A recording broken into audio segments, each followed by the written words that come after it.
Yesterday, you were at the 9/11 memorial. We were all watching that. And J.D. Vance was supposed to be with you. He went out to be with Charlie Kirk's family and to get the body back to his hometown in Arizona. And you said you were going to award him the Presidential Medal of Freedom, which was very nice of you. Any updates on this suspect? Yeah. Can I always say, I think, just to protect us all, and so Fox doesn't get sued, and we all don't get sued, and everything else. But I think with a high degree of certainty, we have him in custody, right? In custody. Everyone did a great job. We worked with the local police, the governor. Everybody did a great job. You know, getting somebody that you start off with absolutely nothing. And we started off with a clip that made him look like an ant that was almost useless. We just saw there was somebody up there. And so much work has been done over the last 2.5 days. You know, it's amazing, actually, when you start off with that and then all of a sudden you get lucky or talent or whatever it is. But, yeah, I think we're in great shape. Mr. President. And he's in custody. Your suspicion was that he was radical left. And now you have more information. What can you share with us about his ideology? Yeah, Lawrence, let me just... And by the way, Lawrence is doing a good job. What's going on here? Job, yeah. I'll tell you what, I'm very proud of you. Thank you, sir. I said you were going to do well. Yeah, I think that I don't want to go too far. I'd like to tell you some stories at how it happened, but essentially somebody that was very close to him turned him in. And that happens when you had some of those good shots. Somebody is going to say, whether it's a parent or whatever, I'd rather not say right now. They're going to announce it today, sometime later, probably talk about that. But somebody close to him turned him, you know, they said, whoa. It's interesting where we had very good pictures, but not great, not perfect. And when you look at it, what happened is somebody, and this happens a lot. It happened with the crazy Boston bomber. It happened with others. Somebody that's close recognizes even a little tilt of the head, which nobody else would do. And somebody that was very close to him said, that's him. And essentially went to the father, went to a U.S. Marshal, who was fantastic, by the way. And the person was involved with law enforcement, but was a person of faith, a minister. And brought him to a U.S. Marshal, who was fantastic. And the father convinced the son, this is it. And again, I'm always subject to be corrected, but you know, I'm just giving you, based on what I'm hearing, they'll give you a much more active. I just heard about it 5 minutes before I walked in. As I'm walking in, they said, looking real good. They have the person that they wanted. So you have breaking news, don't you, huh? Thank you. You always have breaking news, Ainsley. Sean's going to be very disappointed that we're not doing it on his show. He'll be very thankful and appreciative of the police officers that got this guy. They did a great job, everybody. And everybody worked together. Pam Bondi is incredible, by the way. People don't know what a star she is. She's incredible. And it all worked out. Could I ask you just some clarification? So a pastor was able to turn him in, or they got the family of the shooter to turn them in? Well, it was a minister, and the minister went to a minister who was involved with law enforcement, by the way. And his good friend is a top U.S. Marshal. And they took it from there. And then it was a father got involved, namely his father, and said, we got to go in. And they, so I understand it. And again, subject to change. But, you know, the facts are the facts. We have the person that we think is the person we're looking for. But they drove into the police headquarters, and he's there now. Did the father know about what the son had done? I don't know. I'm going to let you get all those questions later, because I can't tell you how accurate. The bottom line is they have somebody that they think did it. So, Mr. President, there is the death penalty in Utah. Yes. And I do know this is going to be a federal case, and there's many of us believe that Charlie was targeted because of his political ideology. Yeah. What's going to happen to this guy? Well, I hope he's going to be found guilty, I would imagine. And I hope he gets the death penalty. What he did, Charlie Kirk was the finest person. He didn't deserve this. He worked so hard and so well. Everybody liked him. I've been watching. Even the left is having a hard time. They fired this guy, Dowd, from MSDNC, who's a terrible guy, terrible human being. But they fired him. I hear they're firing other people.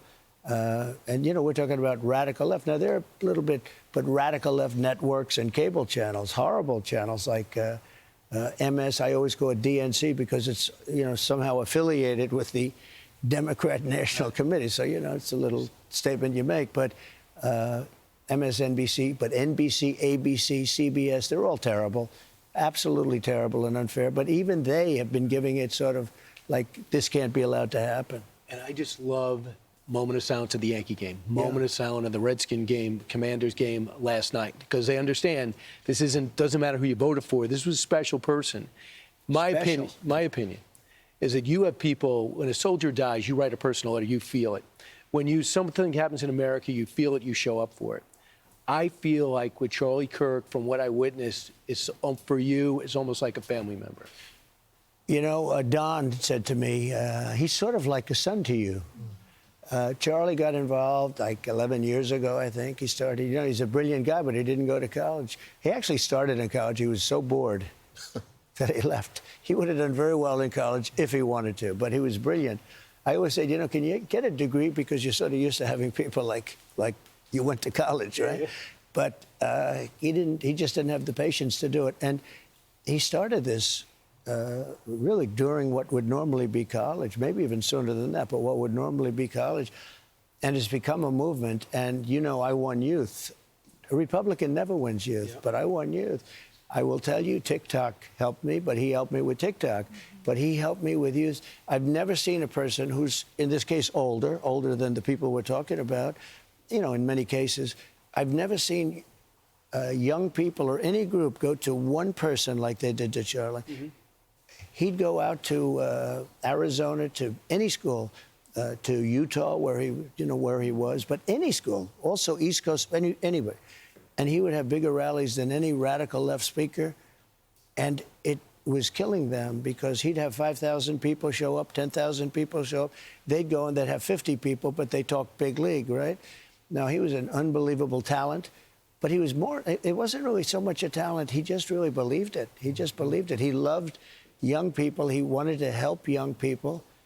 And he didn't deserve this. He was truly a good person. Mm-hmm. Do you think it's important for people to see how he died? I think that's to see the horrific. Did you see it? I didn't watch. I didn't want to watch. I heard about it.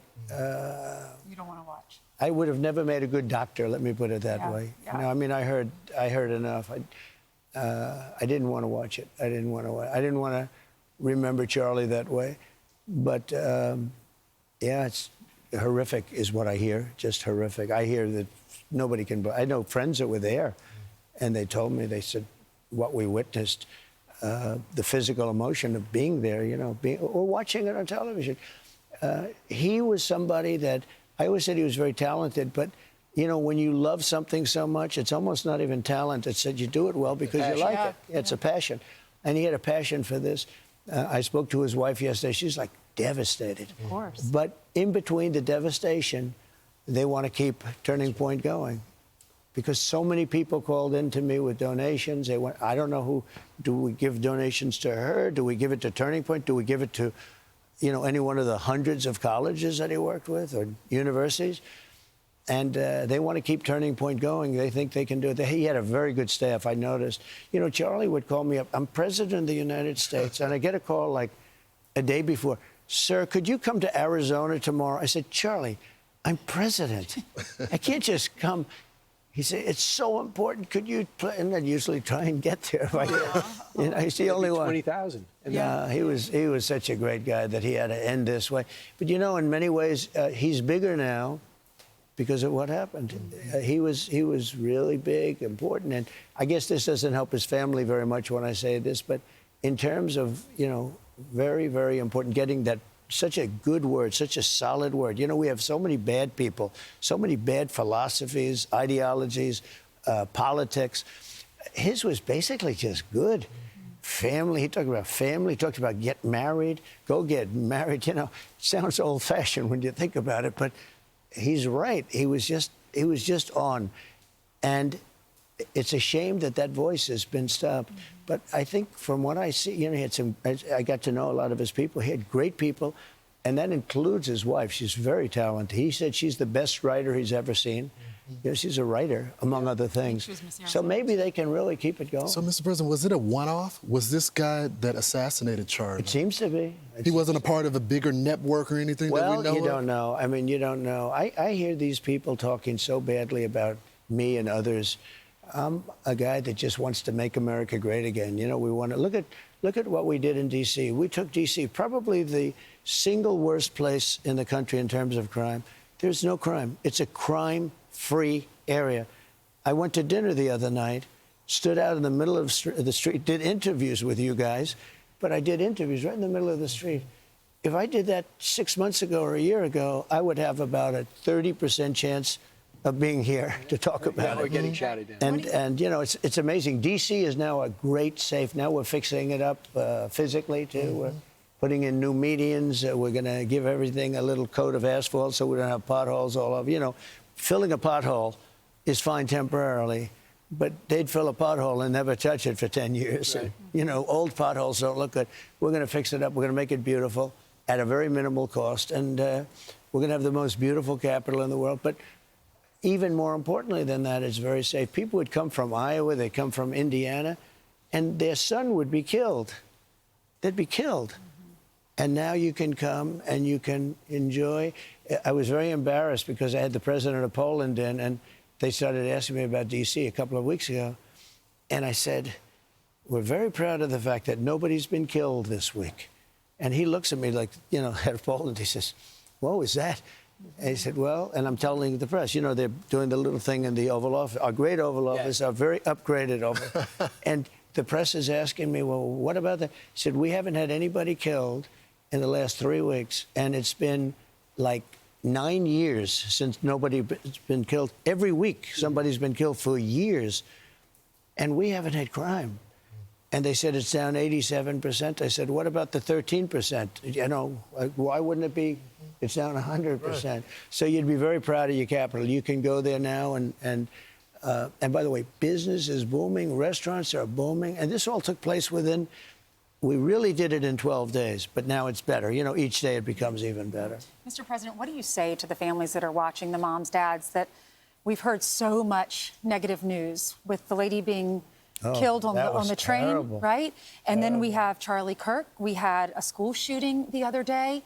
And those are just 3 big events that happened in the last few days. So, or that we learned about. The girl was killed In the attempts on your life? Yes. Well, one thing I do say, I mean, look, we have that maniac has gone through trial right now with a fantastic judge. That was the judge that realized that deranged Jack Smith was deranged, okay?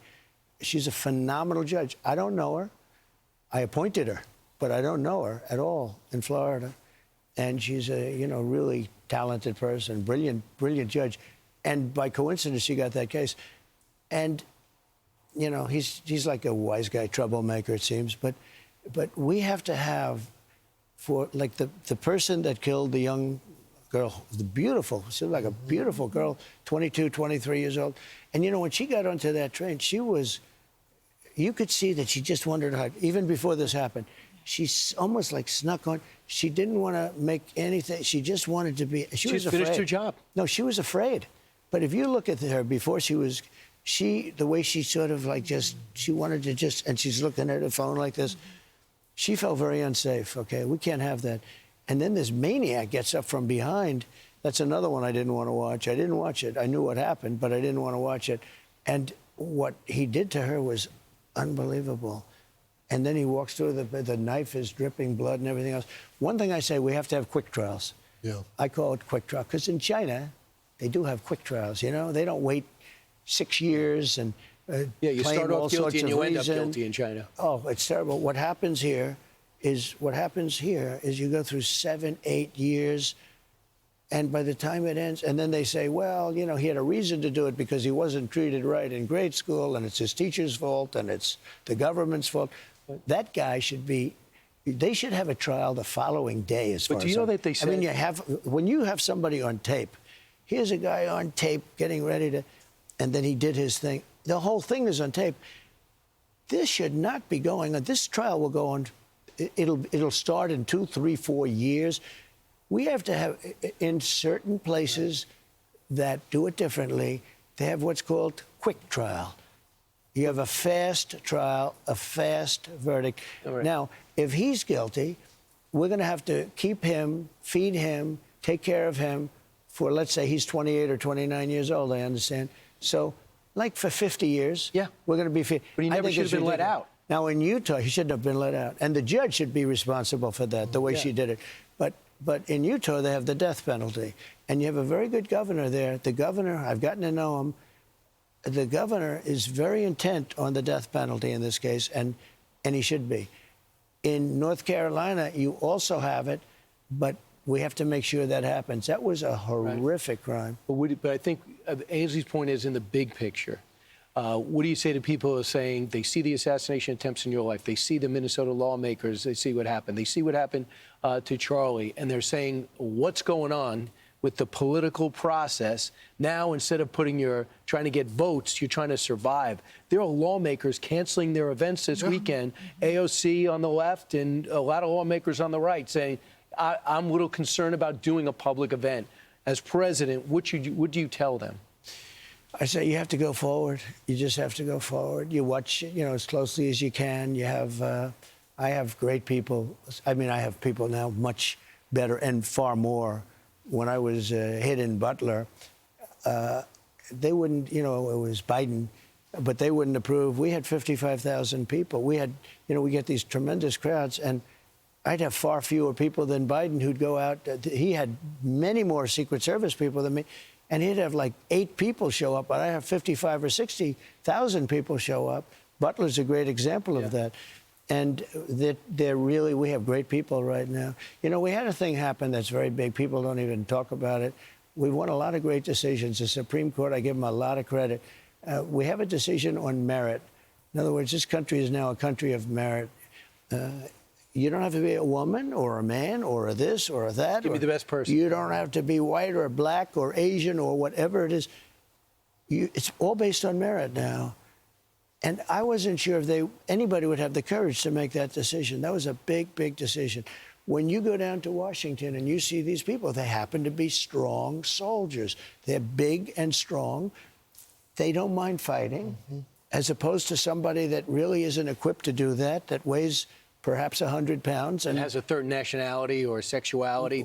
Correct. You can say it. I'd rather not say it. I want to see them. But it's based on merit. You hire people now based on merit. That's the way the country got great. And I give so much credit to the Supreme Court for that. So with some of these people, though, we're going to have to do... The politicians are one thing, and we can talk about that, but we have to have trials that go quickly. Okay. We can't have a trial like this guy. We can't have a trial that's going to start in 3.5 years from now. I'm Steve Doocy. I'm Brian Kilmeade. And I'm Ainsley Earhart. And click here to subscribe to the Fox News YouTube page to catch our hottest interviews and most compelling analysis.